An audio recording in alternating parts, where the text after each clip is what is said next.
So, you ready? Yeah, go for it, man. Yeah, let's go. So, the first thing we need to discuss, I guess, is what do we call the podcast? How do how do they know us? What do they know us by? Well, I had a few names. The best podcast ever, the most epic Yep, podcast ever. I think those are like the top names for me right now as far as yep, creative mindset. yeah. I definitely screams out sim racing podcast. Yeah, it doesn't matter. It's the best podcast. Why wouldn't you Yeah, listen to it? It's just direct I, marketing. I rate it. Yeah, it's definitely on the promotional side. I was thinking so, like Dori and Dent moan about sim racing, like just non-stop moaning and ranting about sim racing as a general. Dorian Dent Mona. It's a bit It's long. it's a it's a mouthful. It's definitely. You might want to consider shortening that up a little bit. What about saying just the Dori and Dent sim racing show? Because Uh, then we sound I cool. like Dent and Dory. I'm I, not trying to suck your dick or anything, but I like Dent and Dory. You know what I mean? It just sounds better, rolls better off the tongue. all right, so we'll just argue about whose name comes first then. Yeah, Like who yeah, gets to flex that little bit more? yeah. Who Also, gets to also, if start? you guys have any idea about what this show should be called, thank you, English. Then yeah, go for it. Just let us know in the comments, and we'll probably ignore everything. So you should definitely do that. All the respect in the world for that one. Yeah, I mean, should we introduce ourselves? Well, if you guys are watching this, you probably know me. My name is Dorian. I do YouTube stuff. Well, I used to do. I disappeared because I actually got a job. Imagine. So not a lot of time to be doing the usual content words, track guides and whatever. So now we're doing this. Lazy. We're basically lazy. We don't have a lot of time. We're doing a podcast. Get over it. Yeah. So I do YouTube stuff. I like sim racing. I like iRacing the best because I'm a fanboy. And yeah, here's Calvin Dent. Yeah. So yeah, I'm Calvin. You may know me from I make Sim 3D. Well, I own Sim 3D. I make various sim racing products that have become a little bit popular around the sim racing community. I also do a bit of sim racing. I only race on iRacing because I like competition, and nothing else out there offers anything close. Um, that's pretty much it. My life revolves around sim racing entirely. I'm either driving or I'm making parts for people that drive. So I don't have that much of a life outside of sim racing. So Dory, what I want That to was so sad. I know it's so depressing. Like, That was like the saddest thing you could say. It's can just, we just I get got like nothing else. My name is Calvin Dent. I got nothing else to do with Can we my just life. get like a violin sound in the background? Like just really quietly in the background, just like a sad violin tone in the I wish I background. had money for an editor to just write that down right now. What the Yeah. hell? Oh Jesus Christ, this is going well already. Hmm. So my first thing is Dory, because we've never discussed this. Is how did you get into sim racing? Or what got you into it? Where did you start? Wow, that takes me back a long time. That takes me back 24 years, in fact. You'll find me age 10. PlayStation 1 just came out about 6 months in, and I'm like watching the ads on TV. And I was like, Mom, you either get this or you don't actually love me. Every day for like 10 months until she did. And my first game, it wasn't Gran Turismo, my first game, even though that came on just a little bit later. It was Jet Riders, I think, like a jet ski racing game.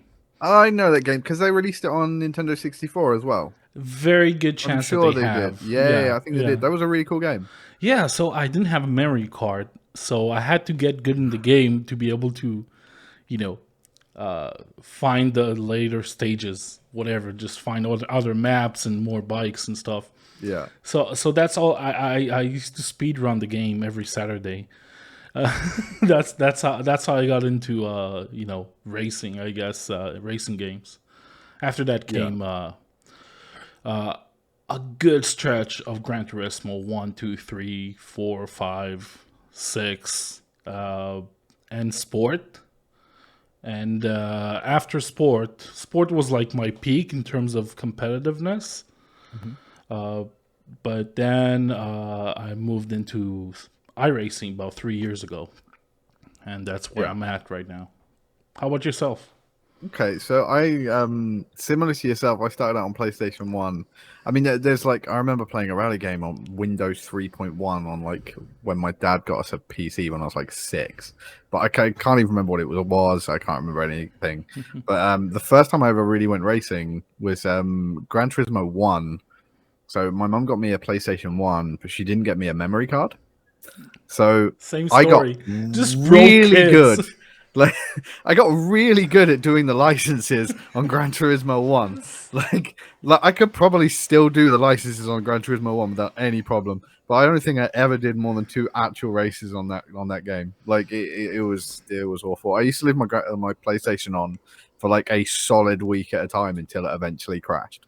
Like Oh, just to try and be able to do more. I was so terrible. It was a nightmare. And then the memory card I got first was like one of those proper cheap. You remember when like everything in like early gaming was like really bad third party peripherals? Like yeah. I had one of those memory cards. I think it was like blue and partially see through, and it just like corrupted all the time. So even when I did start getting saves, regularly I'd just lose it and have to start everything again Oh anyway. So no. like it was a bit of a nightmare. So like I played that for a little bit when I was really young, and then I didn't really play a lot of racing games until. Do you remember Colin McRae Dirt 2? Not Dirt Yes. Rally 2, the original No, Colin no, no. McRae Colin Dirt 2. McRae. Yeah, I played that series. Hell yeah. I loved that game. Like we could go into it, but like I could spend an hour and a half talking about that game alone and how that did a lot of stupid things. Like I got a really like I was number one in the world in like 3 or 4 different disciplines. So Oh no. rallycross, hill climb, and buggies. I was rated number one in the world for like 2 years. Like I even won like Codemasters online competitions. Like I had like a Dirt 2 T-shirt. I had copies of Dirt 2 on every different console. Like I had the Colin McRae Dirt 2 for the Nintendo DS. I didn't even own a Nintendo DS, but I had it. Like it just they gave me loads of stuff, and then I hosted like various tournaments and stuff like that. I did the Dirt 2 Rallycross World Tour, which was sponsored by Codemasters themselves. Oh They really? supplied all the Look prizes, at but yeah, it you. was really, really cool. It was really, really good. It went really, really well until there was a kid that was in the series, and he wasn't very well liked because he was one of those whiny. If someone went near, like he was the kind of person who'd punt you off the track, but if you touched him, he'd moan like hell about it. And his dad jumped on the voice chat and started screaming down Oh like the no. headset all about this. It was so bad, and Oh after that, no. it kind of all went out the window. Um, Esports dads, am I right? yeah, it was terrible. It was so awkward because I think I was only like Esports dads, 19, 20 at the time. imagine.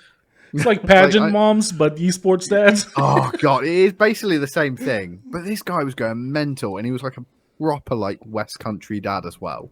And he's like, he had the right ump. He wasn't very happy about it.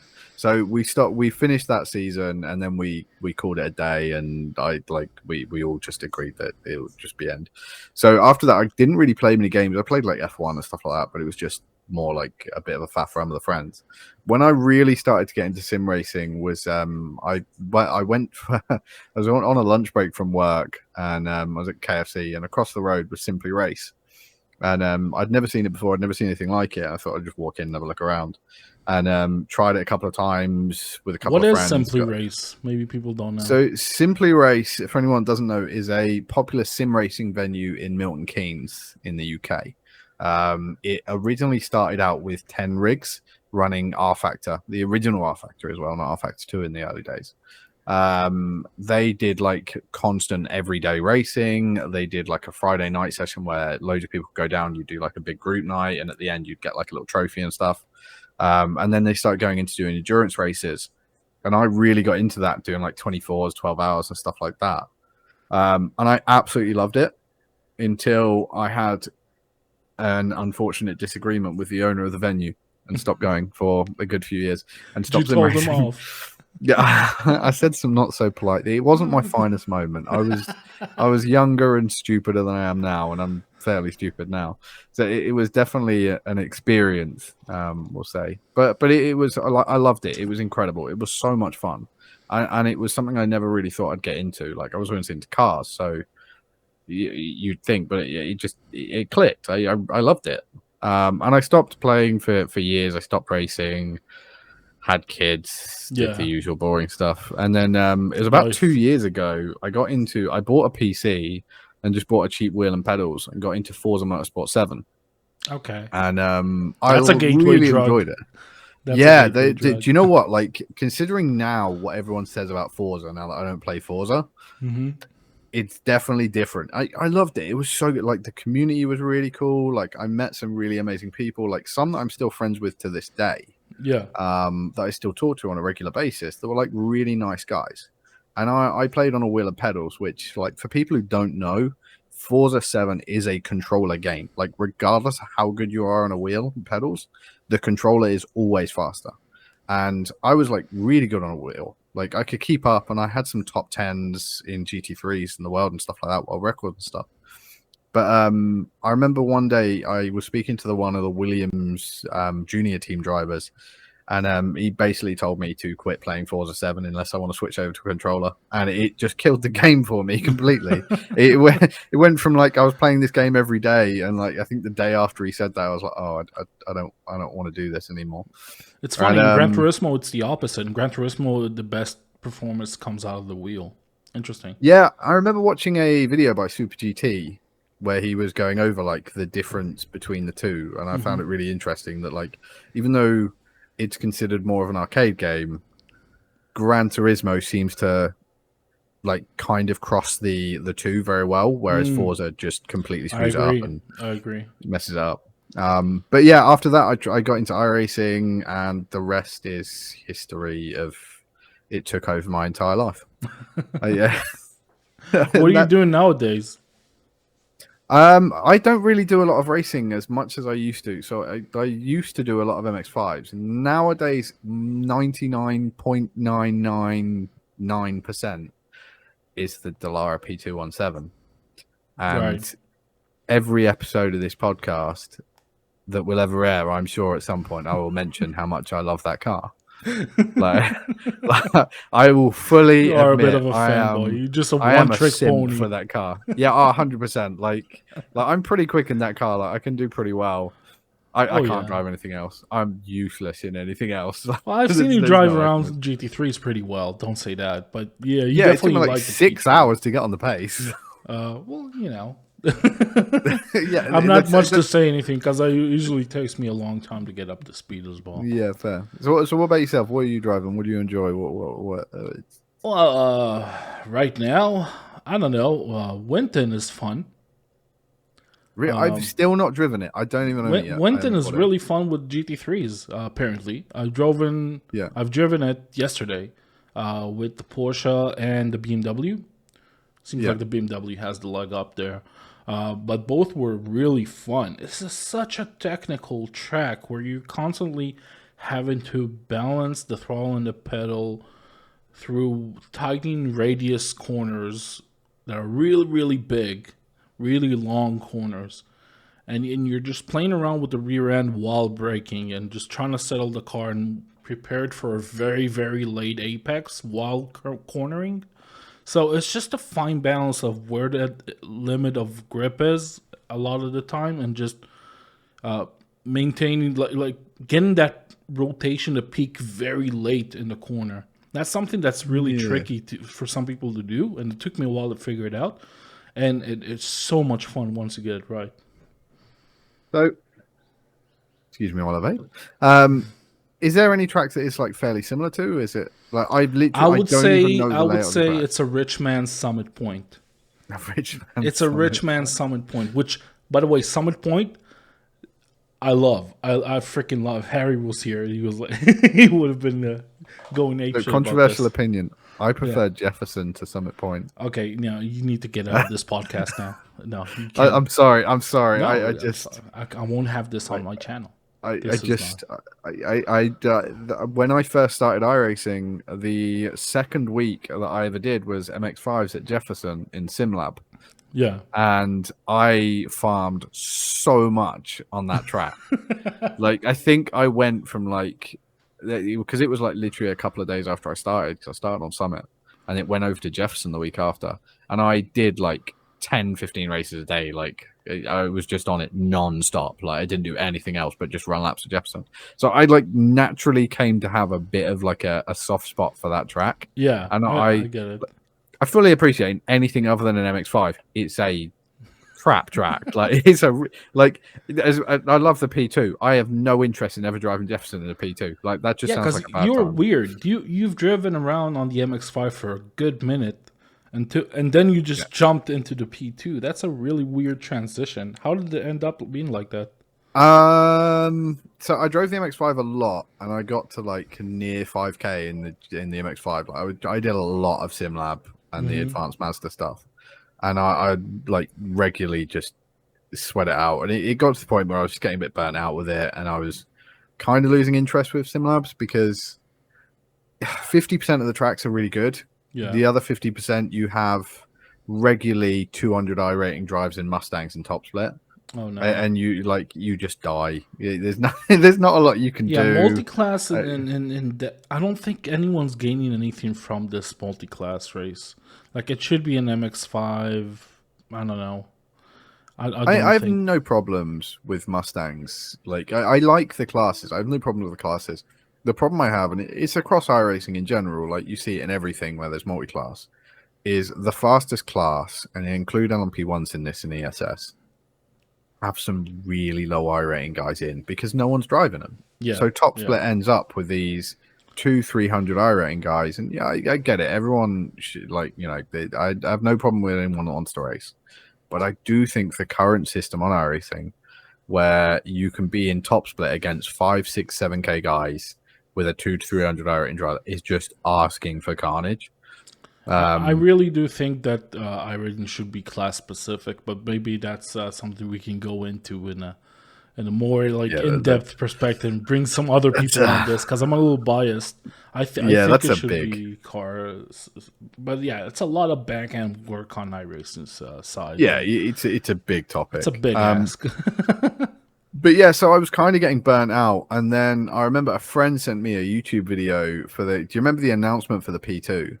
Because I Yeah, think it yeah. was the same I was week. well keen on the P2 when it came out. Yeah, like the videos that I just remember the sound of it on the YouTube video. I was like, I want to drive this a Yeah, lot. yeah. I felt the I same. drove it like those first weeks because I really liked the HPD before.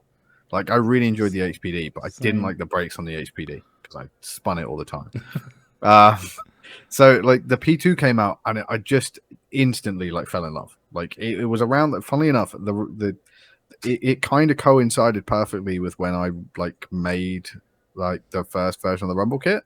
Right. Like, I Okay. made like the first prototypes myself and stuff like that, and like dialed it in with a P2, and it was just like, this is perfect. Like, this is like driving Nirvana for me. Like, I loved it from the day that car came out, but partially because of the rumble motors, and in a big way, I guess there's always going to be a part of me that's nostalgic because the pedal rumble kit and the P2 go hand in hand for me as like a sad nostalgic story. Right. So I'm just gonna clarify for those of you who don't know. Calvin makes sim racing paraphernalia, and the Pale Rumble Kit is kind of the I think the key product you're making right now. I think that's a fair 100%. Yeah. yeah, it's a fair assumption. So basically, those are and I've been meaning to do a review about them. I promise, but time slips away. Basically, it attaches to your pedals. I'm gonna put some B-roll so you guys can see what it is on video, and yeah, you attach it to your pedals. It gives you a sensation of grip loss with vibration, very specific vibration that's very tunable as well. You can really adjust the limit. And I found it in the P2. I have this set up here. I find it in the P2. It really comes alive more noticeably than other cars, and that's probably because you kind of fine tune this thing from the get go for the P2. But we definitely need to sit down and work on some settings for the GT3 because I think Mm. once I figure that out, because I've been doing a lot of GT4s lately. But I'm coming back into GT3s now, and on Winton specifically, I think this is where the kit can really help me feel out when the ABS is kicking in. Because Yeah. if any of you guys don't know, if you're kicking in the ABS in a GT3 car on iRacing, you're gonna really overheat the tires. They're gonna be pretty useless, especially if you do it frequently. So it's a really good way, like a warning system to let you know you're right on that limit and it's starting to lock up and hit the ABS. So I think if we can fine tune that to work, that would be really cool. Okay. Yeah. I'm well up for that. You know me. I'm always up for playing around with settings and doing nerdy deep dives and stuff like that. You It's want to touch all my knobs? I'm yeah. sure. Whoa, whoa, whoa! Well, Stranger I don't know. danger. Just call me and touch my knobs. That's Yeah. all. That's all I need from Yeah. you. Yeah. Definitely. By the My way, missus guys, if you is done. buy some 3D products, Calvin will touch your knobs for free on Discord.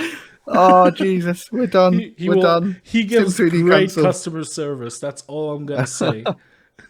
Thank you. I appreciate the shout Shameless out. plug. Yeah.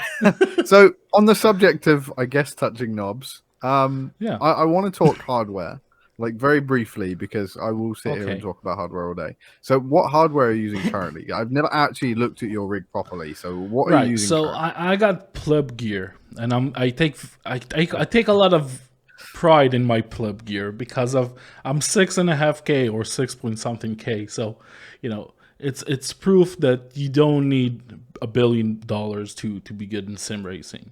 I'm basically running a Thrustmaster TSPC, which is a bell-driven wheel, not direct drive, and TLCM pedals. I do have some mods on them. Like I have your Rumble kit, and I have your Elastomer kit. I used to have uh, Apex, what's their I name? think it's Apex V2R, if I Apex remember correctly, that you're V2Rs. running this Yeah, one. that's just doesn't really roll off the tongue. Apex V2R. This. So I had the Apex V2R and I loved it for a while. Now I'm using yours. I'm still kind of adjusting to it, but it's still pretty good. Yeah. I don't know. Some mods, an old TV, so input lag is a thing for me, like really a big issue. Once I have that resolved, I'll move into pedals. That's like the plan. Yeah. And yeah, pretty much it. I mean, I got a good like aluminum rig, and yeah, that's pretty much it. So are you running, other than like you've got the elastomer kit and obviously the rumble kit on the pedals, Yeah. is there anything else you're doing to make your kit work better? So is there any like software you're I running or used to anything else use you're doing on your IRFFB for TSPC? a good while. Like the last year and a half, I've been using IRFFB, I would say. Hmm. I'm now not using it because it's causing me all kinds of weird issues with iRacing. It sometimes just Yeah. doesn't, the force feedback just stops working randomly. It cost me too much iRating, and I was like, I'm done with this. But it is better. Like I got it tuned to a point where RFFB, it's a weird bug because this is software made by one dude that forked it off another dude. This isn't something official that like a company can stand behind. There's no QA department going over Mm. all the different issues this thing can have, and nobody developing problems to those issues. So obviously it's pretty random because it worked great for me for about a year plus, and I couldn't live without it, and I'd still rather go back to it, but the bugs kind of killed it for me. But if it's working for you guys, I would still recommend sticking to it. If you got a belt driven wheel, it makes a big difference. Yeah, I've never tried RFFB even when I had a TSPC. Hmm. And I kind of wish I had done just to experience it because I've never really had a use for it. So, Tell you what it in terms, is. It prevents it. Like the best way to explain it is it prevents it from spending force unnecessarily, which leaves a lot more bandwidth for communication. So instead of having just max resistance halfway through a corner, it'll be in and out, so you can feel the bumps, you can feel the curb strikes, right? Yes, it really increases the fidelity then. Yeah, So it's giving you, it's trying to replicate the feel of a DD, I'm guessing, in a lot of a little ways. bit, because I've driven Um, well-tuned Simicubes, and mhm. obviously that was 10 times better, but it was closer to that than it was without IRFFB. Yeah, If that makes sense. yeah, I get what you're saying. It's definitely something. So I'm on a direct drive. I'll talk about that in a second. I originally had a Thrustmaster TSPC as well, Hmm. and I had T3PA Pro pedals with a load cell mod that I brought that you can no longer get anymore. They went out of business, which I was a bit surprised. I thought it was really good. Yeah. Um, but the TSPC, I really liked it. I never had a problem with it. Like, I never ran an IFFB. I always just ran it standard. It was perfect. I really enjoyed it. And I never thought getting a DD would do anything other than inflate my little sim racing ego that I had the cooler stuff. So therefore I could go faster. Like, that's the only real reason I bought the damn thing, was because it was That's the best expensive. It reason. was shiny. And, if you own good gear, it makes you feel faster. Like, I bought new headphones and I thought, yeah, this is going to make me faster because I can hear the sounds better. It's terrible. But switching from the TSPC to the DD, like, just the feel changes, and that's like, looking back on it now, I think if I'd had RFFB, it would have made certain things so much easier, like catching slides back in the old, because it's a lot better on iRacing now. Like, Yeah. back in the day, catching a slide in iRacing was like, On the it's '06, early '07 tire model, it was hot dog shit. yeah, Let's call it what it is. yeah, it just didn't happen. Like, if the back end started going, that's it, like, you're just facing backwards. Yeah. It's not even It's way. Like, much you better just let go of the nowadays. It's wheel. so much better. Yeah, you can really slide cars around now. Yeah. Like, it's really good I've fun. been Like, drifting GT4s for the past 2 months. Legit. yeah, I give you that. It is a lot better. It's really, really nice. So in terms of what I'm running currently, so I'm running a Fanatec DD1. Looking back on it, I do wish I'd bought the Simming Cube, to be honest. As good as the It's DD1 is, fine. I'm just, in the flex world of sim racing hardware. I should have bought the Just a Simming little Cube. bit more Just a flex. little bit, Find yeah. a little It more just, flex. it's like my sim racing ego could have just been that little bit bigger. Yeah. But I'm running along that. I'm now got the VRS pedals. I've recently upgraded from Sprints. I really, really like them. They're really, really good. That's all I'll say on that. The throttle's beautiful. If anyone's looking at the VRS pedals, the throttle is worth it alone. That is a Um, sexy piece of kit. Yeah. it's a lot of metal. And then I'm running on a SimLab GT1 Evo rig. And I race in VR. I race on a HP Reverb G2. And I have tried quite a few VR headsets. I'm a big fan of VR in sim racing. And I know Oof. it's kind of not the popular, like, Pleb. especially on the pro level. Yeah, thanks, mate. It's really funny because you speak to anybody at, like, the pro level, no one runs VR. Like, there's not a single pro that really runs VR. Everybody's on triples or quads. Yeah. I'm always curious to find out why, because I really like VR. I'd never. I think a lot of it is down to endurance Yeah, because VR is exhausting. Even if yeah, you're used to it, 2 hours in VR is work. Like you're pretty tired after that. You need a break. Well, and whereas in screens, and I'm not going into the technical the differences, but with screens, you're just not as tired. So as an yeah. esport guy, sometimes having to drive 6 hours a day, sometimes more, that's a big difference. That's what I think. Yeah, I must admit, I did a 6 hour event solo for charity once, and I must admit, when I took the VR off, it's, yeah, my eyes felt Yeah, exhausted. Like, it was very tiring. I think the other thing you get as well is a lot of heat. When you're in VR, like, I have fans blowing on my face at all times when I'm in VR, just because of how damn hot it gets. yeah. So it is a lot nicer. I think the main reason for pros, from my perspective, without going into too much detail, I think it's the refresh rate. Because a VR headset, there's not many that really push a high refresh, whereas most of, like, the sim racing pros are on at least like 144 hertz plus. Yeah, 144 is the minimum is esports scale today. Yeah, But you want to be running 2 plus.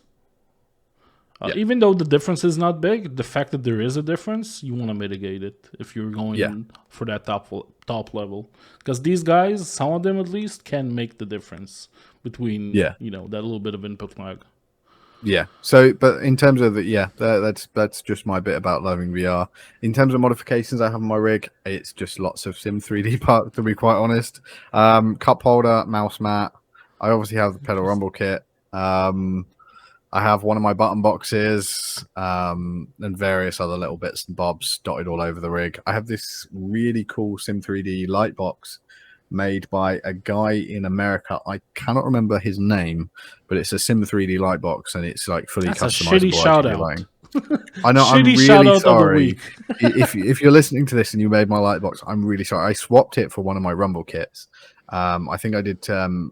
He offered me two of his light boxes with a like this in the shape of a Sim 3D logo, in return for a Rumble kit.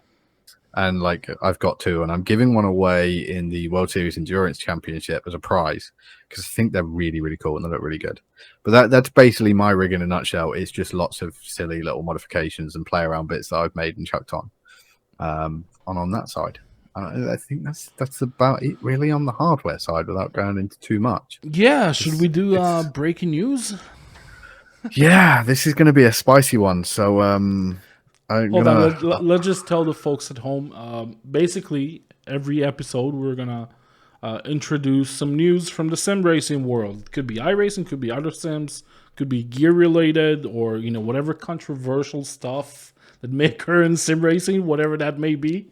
We'll be talking about it. So yeah, Calvin, lead the So way. most of the episodes of breaking news will probably be something that Motorsport Games has done wrong this week. Oh Um, no, shots fired! First I'm sorry. podcast, I'm they're just sorry. I'm going at it. sorry. I just Motorsport Games. If you're listening, I'm sorry. Like, just We stop love messing up. you. Like, you just Keep trying. yeah. This week I want to talk about like a really controversial topic that's going on. It's been around for a little while, and I've heard about for a long time. But like the last like month, it's exploded. And that is brake dragging. So, Dory, what do you know about Ooh. brake dragging? Have you done it? Have you? First of all, I just want to say that I'm surprised it's blowing up now.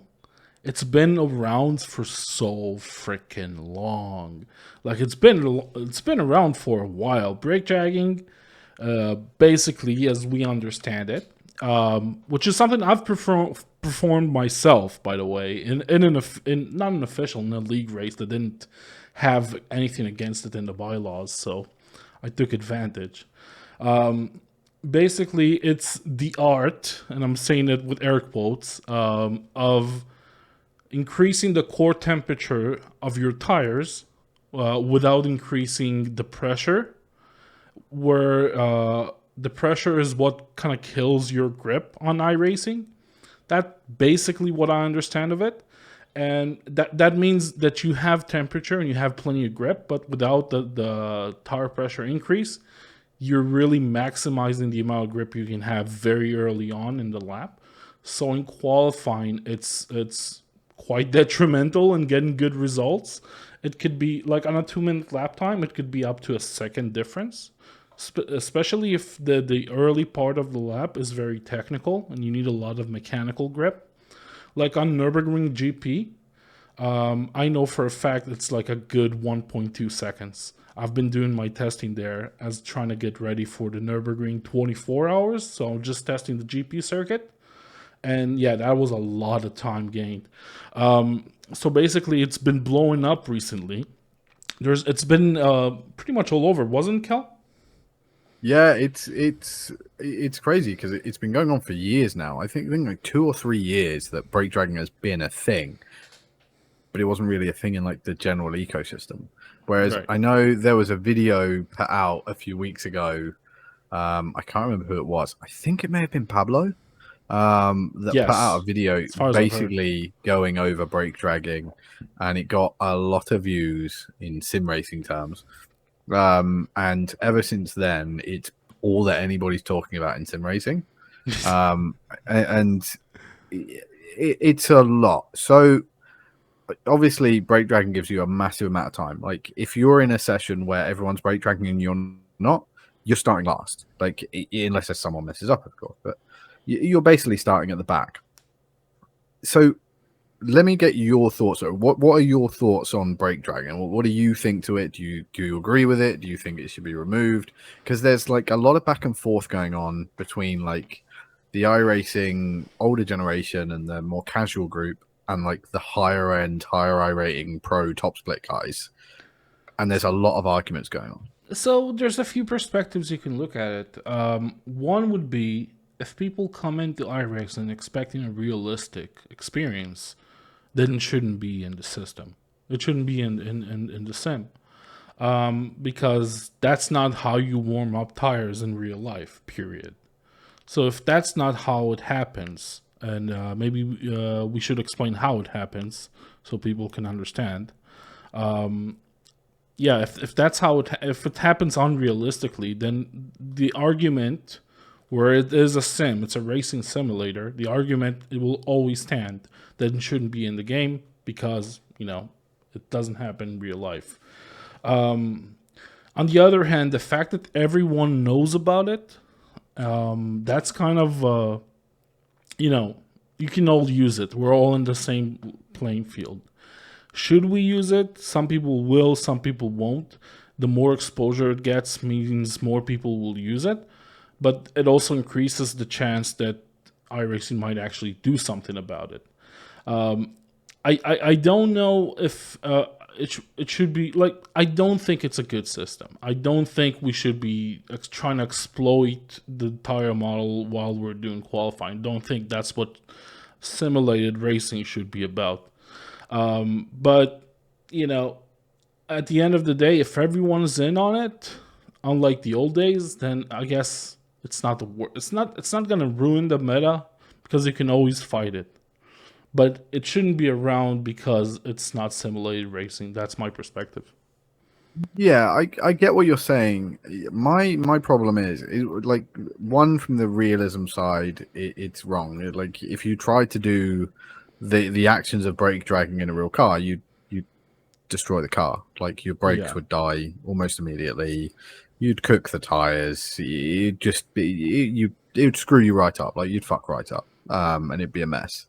Um, so I like from that aspect, I don't like it. What I really don't like, and I guess my main issue with it is, it's another thing that you have to put a lot of practice time in because of the scrutineering system in iRacing.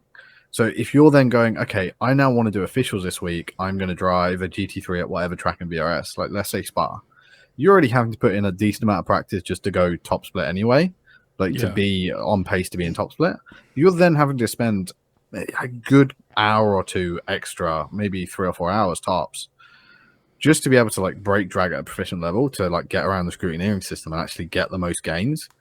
Which is like, to me, like it's just turning what is essentially a hobby for 99% of us, and you're almost making it a bit more of a job because you have to put that much more preparation just to perform something for qualification.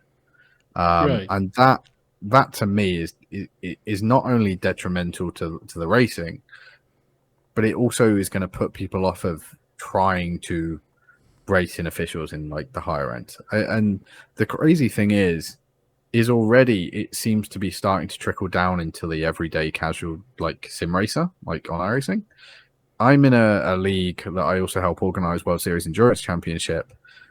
We've now discussed with the league organizers, and we've agreed that it's going to be banned. Like brake dragging is now completely banned in the league.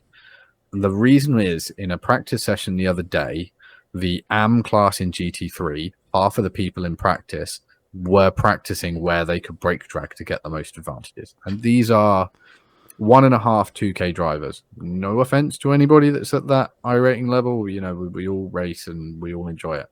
But if people like that are brake dragging, they're going to be doing that in officials as well. So now it's now going to be at the point where literally, unless you're brake dragging, you are completely out of the race. And that's not just top split anymore. This is going to start affecting splits 2, 3, 4, 5.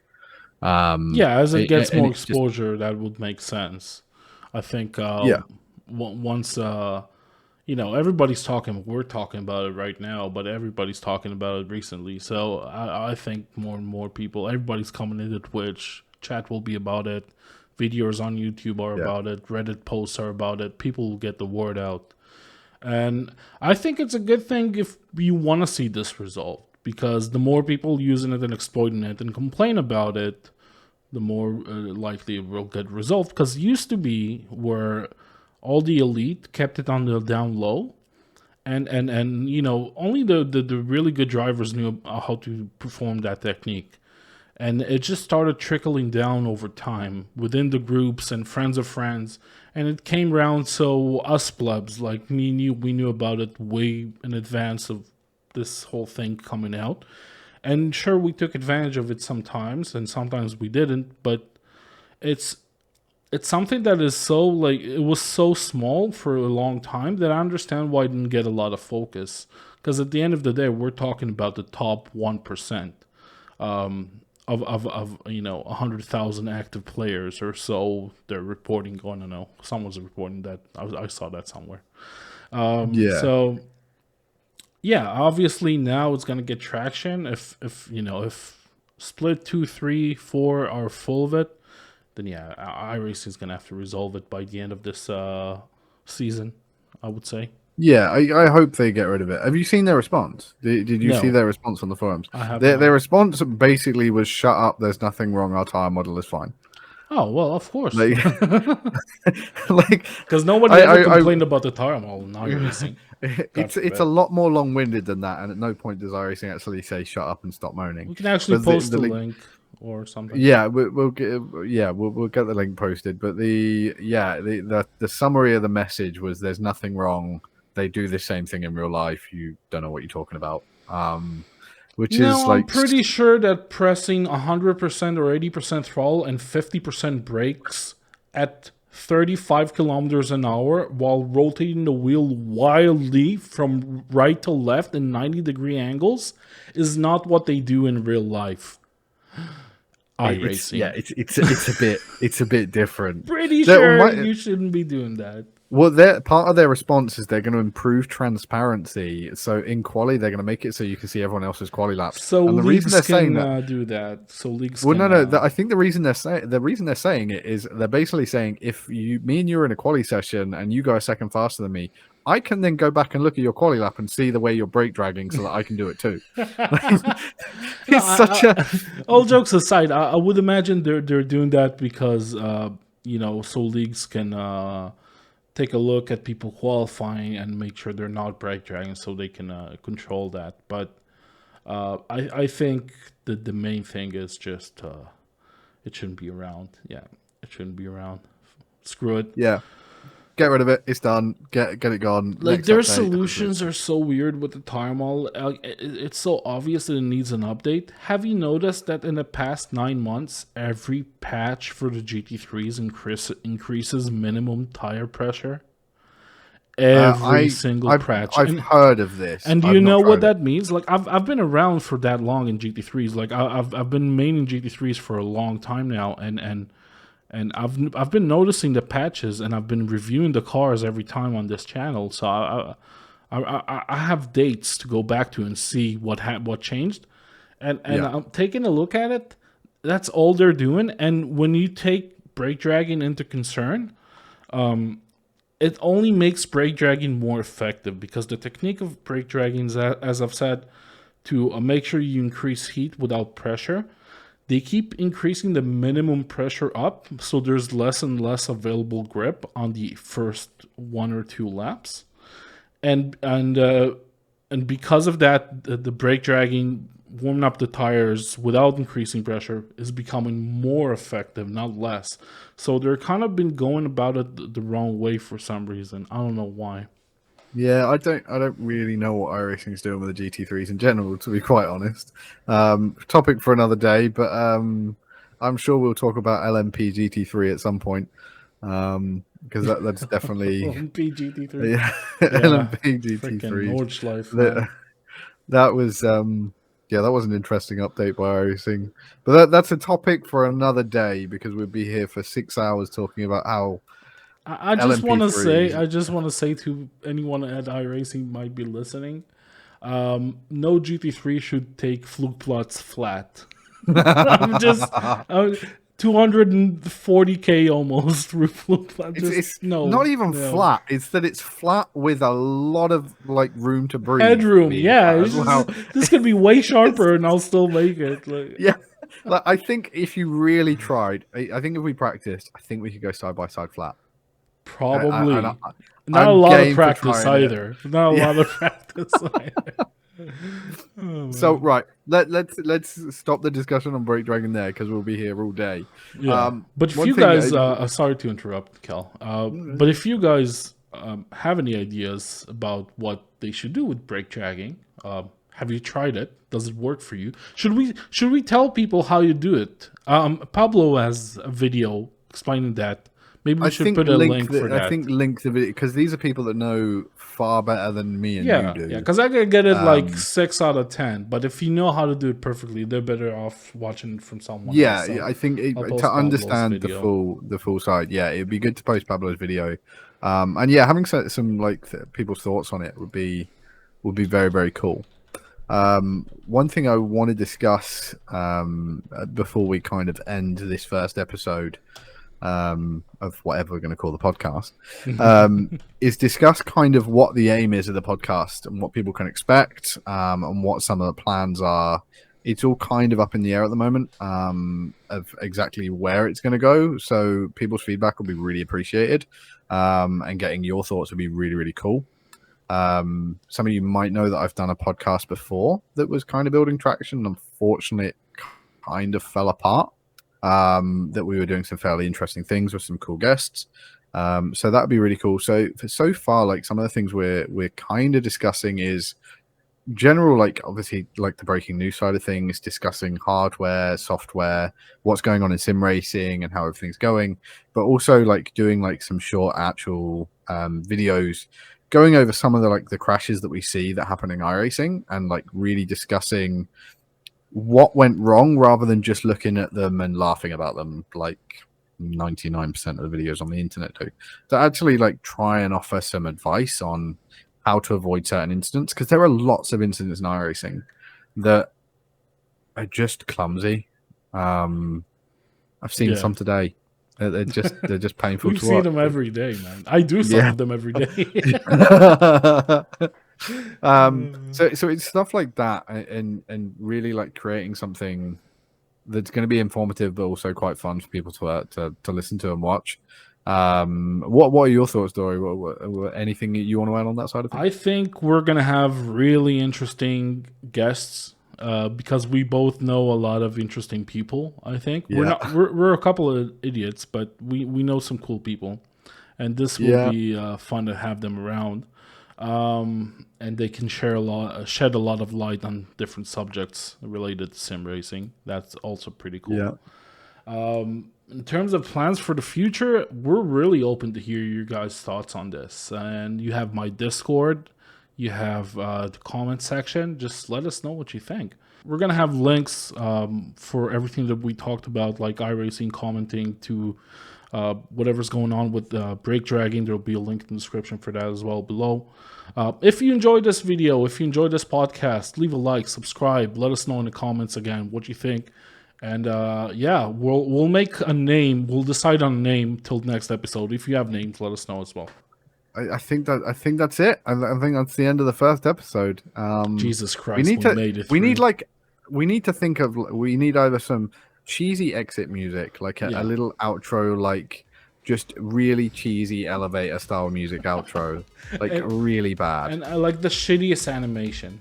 Yeah, like they just not Yeah. like a good, like it needs to be like properly like 8-bit terrible, like 8-bit done bad, like really like really rough.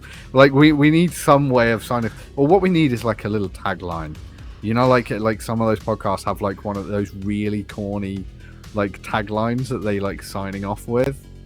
Okay. Just like, you know, like you just got, this is Dent and Dori signing off. Oh, Like no! just Yes! that kind of All right. absolute cheese. Okay. All right, I'm down. No, we're actually never doing that, by the way. Never doing that, never doing an intro. This is cuffed and shall remain scuffed until the end of days.